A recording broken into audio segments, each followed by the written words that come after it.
안녕하세요. 저는 순천향대학교 천안병원 정신건강의학과에서 소아청소년 전문의로 근무하고 있는 심세훈입니다.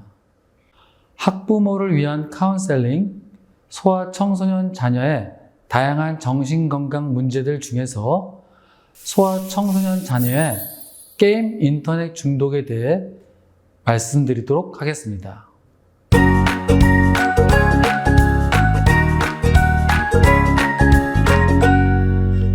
DSM-5라고 하는 미국 정신의학협회에서 발행한 정신질환 진단 및 통계 매뉴얼이 2013년에 5번째 개정판으로 나오면서 인터넷 게임 장애가 앞으로 추가 연구가 필요한 진단적 상태의 여러 진단 중 하나로 포함되었습니다. 이 연구용 진단 기준에 포함된 항목, 기준 및 기간은 문헌 검토, 자료 재분석, 현장 연구 결과를 근거로 하여 전문가들의 합의하에 선정되었으며 이 질환의 연구에 관심이 있는 연구자와 임상 의사를 위해 공통된 용어로 제시된 것입니다.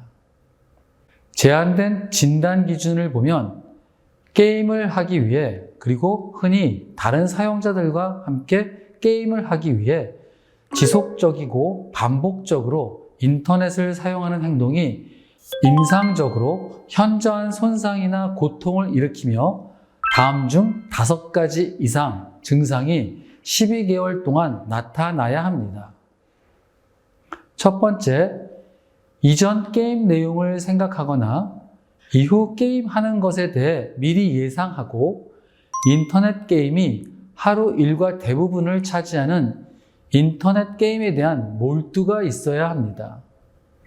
진단할 때 주의할 점은 인터넷 게임 장애는 도박장애 범주에 포함되는 인터넷 도박과는 구분되어야 합니다.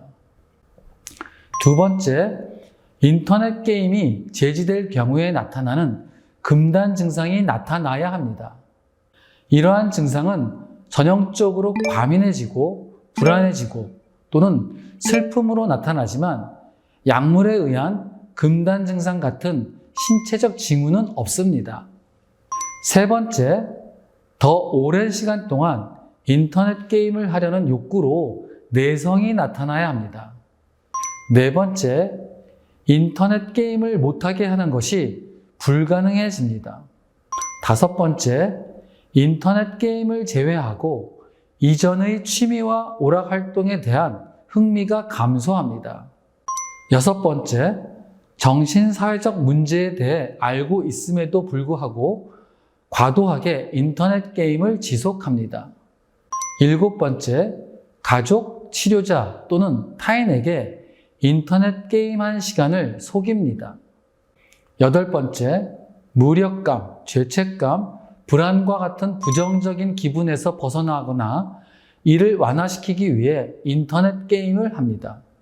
아홉 번째, 인터넷 게임 참여로 인해 중요한 대인관계, 직업, 학업 또는 진로 기회를 위태롭게 하거나 상실하게 됩니다. 이 진단의 주의점으로는 이 장애의 진단은 도박이 아닌 인터넷 게임만을 포함합니다. 그리고 업무 및 직업상 요구되는 활동으로서 인터넷 사용은 포함되지 않으며 그 외의 기분 전환이나 사회적 목적의 인터넷 사용 또한 포함되지 않습니다. 마찬가지로 성적인 인터넷 사이트 사용만 있는 경우도 제외됩니다. 그러나 추가 연구가 이 진단을 더 잘 이해할 수 있도록 돕고 앞으로 나올 DSM 개정판에 이 진단이 정식 진단으로 필요할지를 결정하는데 정보를 제공할 것이라 기대할 수 있습니다. 즉, 인터넷 게임 장애가 아직 공식적인 정신질환 진단에는 포함되기에 증거가 불충분하다고 결론을 내렸고 임상적 목적을 위해 사용하는 것에는 제한이 있습니다. 하지만 세계보건기구 WHO는 2019년 5월 20일 열린 스위스 제네바 정기총회에서 게임 이용 장애를 질병으로 분류하는 국제질병분류 11차 개정안을 통과시켰으며 이는 2022년부터 적용되는데 그러면 우울증과 알코올 중독과 같은 정식 병명이 되는 것입니다. 사실 이 발표로 인해 의료계와 게임 업계에서는 대단한 반향을 일으켰습니다. WHO의 게임 이용 장애 진단 기준 3가지는 첫째, 게임을 하고 싶은 욕구를 못 참으며 끝내지 못하는 경우. 둘째, 다른 일상 활동보다는 게임하는 것을 우선시하는 경우. 셋째, 게임 때문에 가족, 사회, 학습, 직업에 문제를 일으키는 경우로 3가지 증상 모두가 12개월 이상 지속되어 일상생활 기능이 심각하게 저하되면 게임 이용 장애로 진단될 수 있습니다. 만약 증상이 심각하다면 12개월 전이라도 게임 이용 장애 진단을 내릴 수 있습니다. 인터넷 게임 장애가 있는 사람은 다른 활동은 거의 하지 않고 컴퓨터 앞에 앉아 게임만 합니다. 그들은 일반적으로 하루에 8시간에서 10시간 이상, 한 주에 적어도 30시간 이상을 게임을 하는데 씁니다. 만일 컴퓨터를 사용하거나 게임을 하지 못하게 될 경우에는 불안해하고 분노하게 됩니다. 그들은 오랫동안 식사도 하지 않고 잠도 자지 않은 채 게임만 하기도 합니다.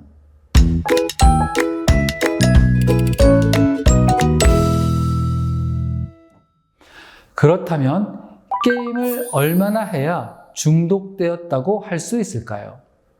역학 연구에 따르면 초등학교 고학년, 중학생 같은 경우에 하루에 오락 목적으로 2시간 이상 게임을 하면 게임 중독에 빠지게 될 확률이 2배 이상 높다는 연구 결과가 있기 때문에 많이 하면 중독의 위험성은 높아지지만 성인이거나 놀 때는 몰아서 쭉 했다가 하지 말아야 될 때 안 하는 경우에는 중독이라고 볼 수 없기 때문에 절대로 시간으로 진단을 정할 수는 없습니다.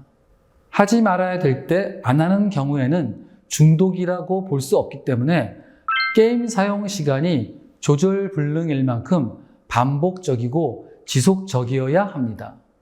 하지 말아야 될 때, 멈춰야 될 때 그게 안 되는 것입니다. 그리고 두 번째는 게임이라고 하는 그 재미있는 것이 모든 생활에 우선시 되는 것입니다. 이전에 재밌어 하던 그리고 때로는 내가 해야 할 활동들이 다 포기되고 모든 생활에 게임만이 우선시가 되는 것, 결국 이로 인해서 일상생활에서 관계의 문제, 기능 수행에서 문제가 생기는데도 불구하고 이게 조절이 안 되는 경우 이렇게 3가지가 중요한 진단 기준이라고 할 수 있습니다. 결국은 이 상태가 1년 이상 지속이 되어야 하고 또한 이로 인해서 개인의 중요한 일상생활의 기능이 심각한 손상이 와야 이제 게임 사용 장애라고 진단을 할 수 있습니다. 그렇다면 프로게이머는 게임을 엄청나게 많이 하는 것 같은데 게임 중독일까요?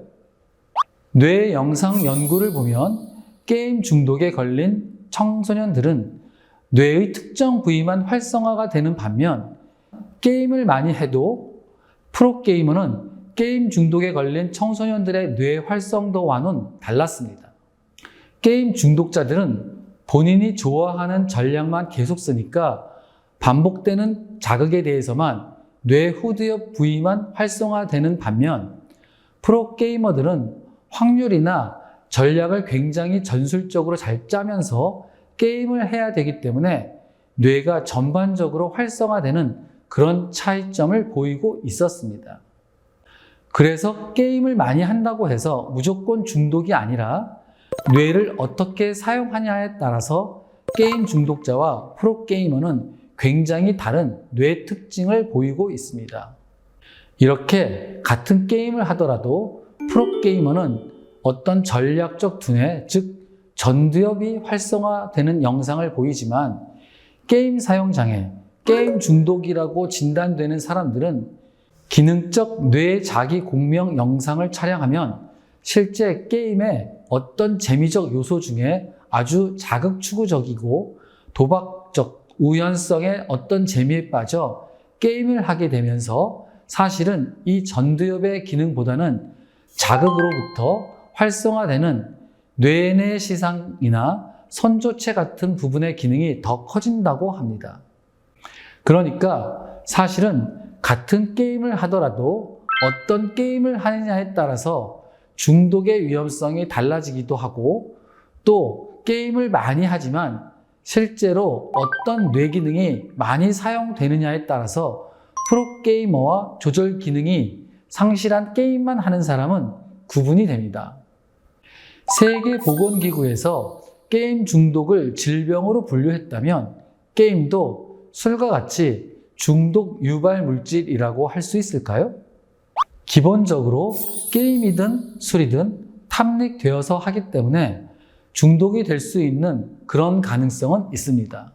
흔히 중독이라고 불리는 물질 사용 장애 및 도박 장애와 강박적으로 반복적인 인터넷 게임을 하는 것은 일부 유사성을 보이는데 인터넷 게임 문제는 중국 정부에서 중독으로 정의되었으며 그 치료 체계도 만들어졌습니다.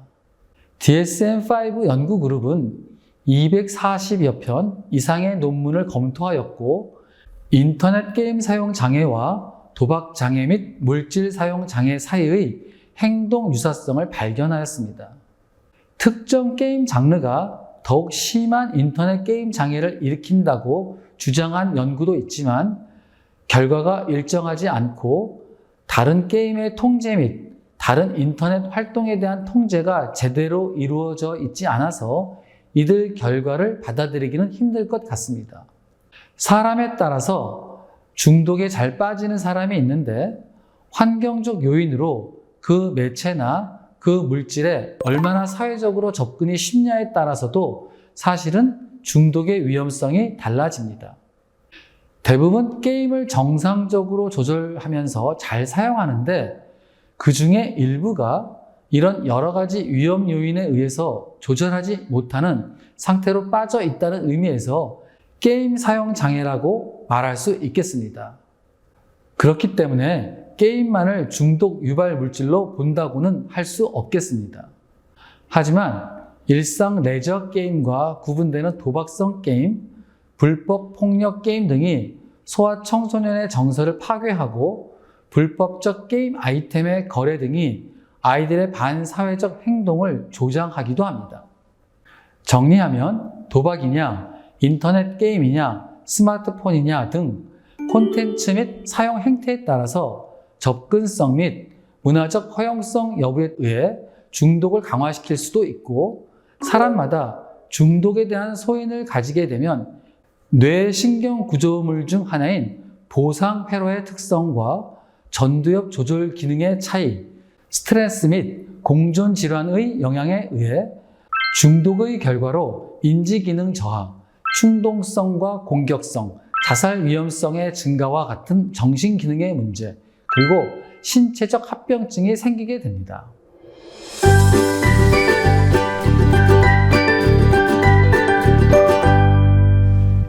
그러면 게임 중독은 왜 생기는 걸까요?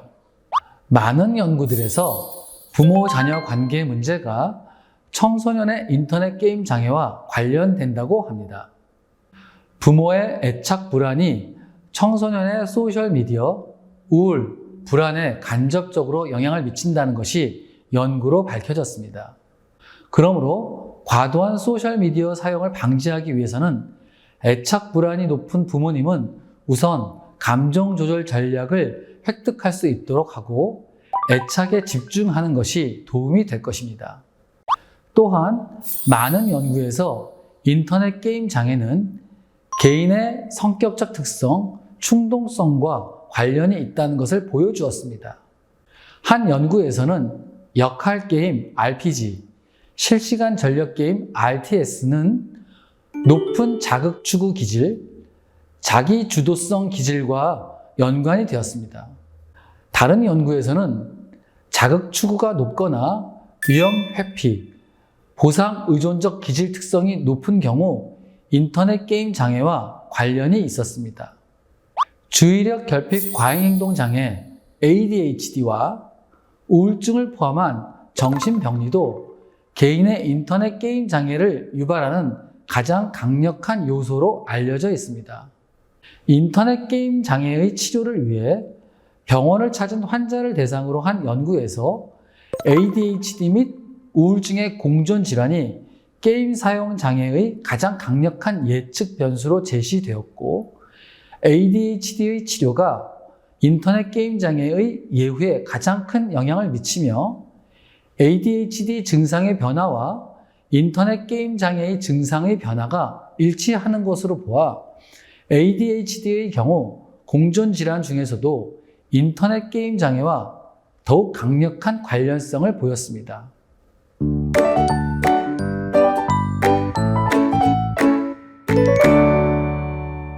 게임 중독과 인터넷, 스마트폰 중독은 같은 말일까요? 온라인 게임을 포함하지 않는 과도한 인터넷 사용, 예를 들어 소셜미디어의 과도한 사용, 온라인 포르노 보기 등은 인터넷 게임 장애와는 다른 것으로 간주되지만 다양한 용도로 과도하게 인터넷을 사용하는 것에 대한 추후 연구도 여기에서 제시된 유사한 기준을 따를 필요가 있습니다. 과도한 온라인 도박은 도박장애의 진단으로 구분될 수 있습니다. 아이들에서 문제가 될 수 있는 인터넷 게임 중독과 스마트폰 중독을 비교하면 게임과 관련된 문제는 인터넷 중독이 더 많고 편리성, 접근성과 관련된 문제는 스마트폰 중독이 더 많습니다. 인터넷 게임이 스마트폰 게임보다 더 정교하고 폭력적이며 금전적으로든 여러 보상이 많기 때문에 이로 인한 문제들이 더 많기 때문입니다. 또한 스마트폰은 비싼 액세서리로서의 과시욕, 스마트폰이 있는 또래 집단에 소속되고 싶은 마음이 큽니다. 반면 컴퓨터는 이제 어느 집이나 한두 대씩은 있기 마련이기 때문에 이런 과시욕 인정받고 싶은 마음은 덜하다고 볼 수 있습니다.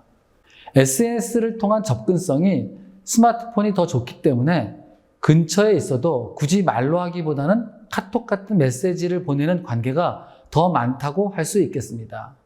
스마트폰이 우울보다는 산만함과 더 관련되어 있다고 하는데 이는 좀 더 연구가 필요하다고 합니다. 따라서 인터넷 게임 중독과 스마트폰 중독은 서로 다른 특징을 가지고 있으며 이로 인한 문제점도 다른 측면이 있습니다. 그러나 인터넷 게임 중독 못지않게 스마트폰 중독도 많은 문제를 일으키며 그 빈도가 인터넷 게임 중독보다 훨씬 더 많고 빠른 속도로 증가되고 있기 때문에 스마트폰 중독에 대해서도 많은 관심을 기울여야 합니다.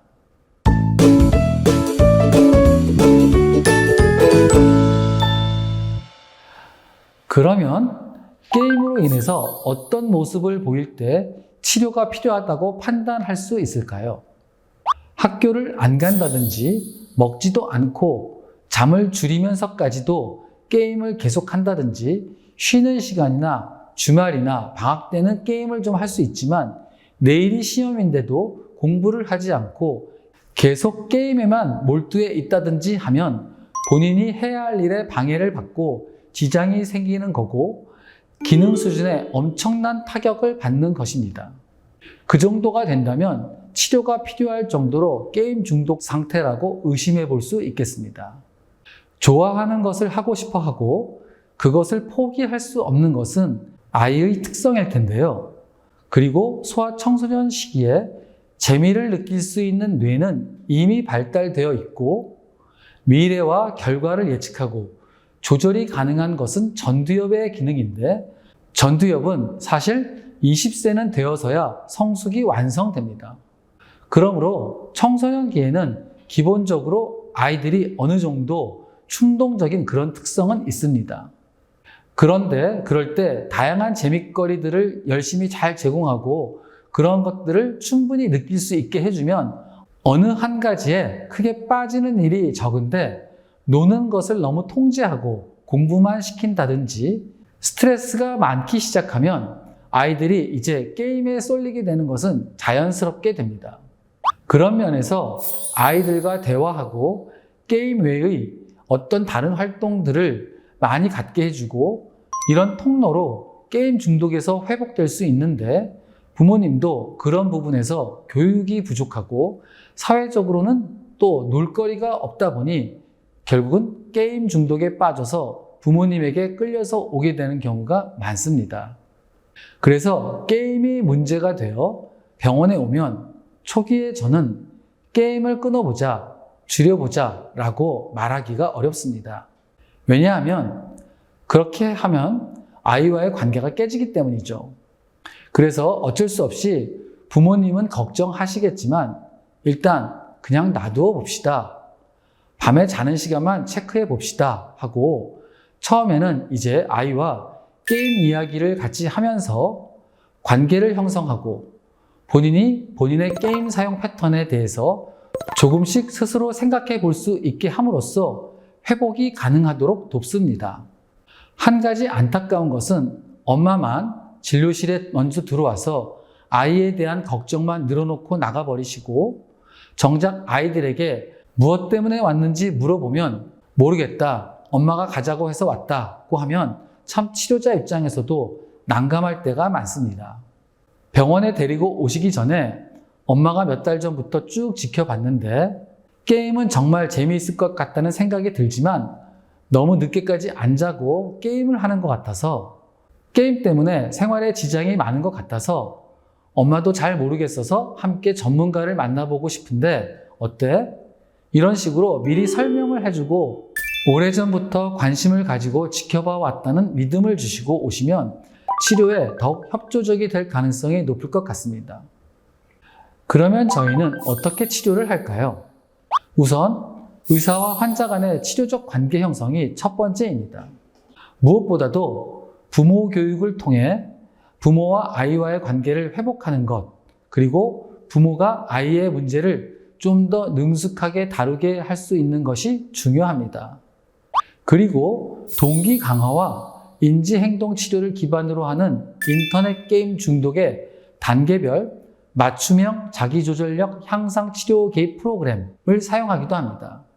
이 프로그램은 단계적으로 치료하는 모델과 게임 중독 환자 맞춤형 접근 모델을 반영하여 표준화된 과정을 만들고 개입 프로그램은 공존 증상에 따라서 우울증, 불안증과 같은 내재화와 폭력성, 충동성과 같은 외현화로 구분하며 중등도에 따라 기본 집중 프로그램, 회복 환경 평가를 통한 확장 프로그램, 부모 교육 등으로 구성되어 있습니다. 즉, 게임이라는 행위를 통해서만 스트레스를 풀 수 있고 다른 걸로는 스트레스를 못 푼다고 하는 인지로 왜곡되는 경우가 많습니다. 이렇게 인지 왜곡된 부분을 교정시켜 줄 수 있는 인지행동 치료와 같은 상담 치료도 같이 병행해서 치료를 하게 됩니다. 인지행동 치료 프로그램으로 불안, 충동성 및 사회적 회피성을 조절해주고 불안, 사회적 회피 증상을 통제하여 가족 결속을 강화시킬 수 있습니다. 게임 사용 장애는 어떤 게임에 쉽게 빠지게 만드는 개인의 특성도 많이 관여가 되어 있다고 생각됩니다. 만약에 이와 같은 부분이 발견되면 정확히 진단을 해서 이에 적합한 약물을 사용하여 게임에 쉽게 빠지게 만드는 공존질환을 조절함으로써 개인적 특성을 치료해 줍니다. 가장 대표적인 공존질환은 ADHD로 메틸페니데이트와 같은 약물 치료로 주의력 관련 증상의 회복과 게임 행동의 호전을 함께 보일 수 있습니다. 또한 우울증과 전두엽 기능에 결함이 있는 것으로 생각되는 ADHD 아동이 게임 사용 장애를 동반한다면 부프로피온이라는 항우울제가 충동성을 개선하고 집중력을 증가시킬 수 있습니다. 부프로피온은 총 인터넷 게임 시간과 게임에 대한 갈망을 줄이고 일상생활, 학교 출석률이 개선되어 인터넷 중독의 부적응적 행동을 개선하였다는 연구 결과가 있습니다. 또한 인터넷 게임에 대한 단서를 주었을 때의 배측 전두엽의 반응성도 떨어졌고, 부프로피온은 인터넷 게임 장애 환자에서 나타날 수 있는 우울감도 감소시켰습니다.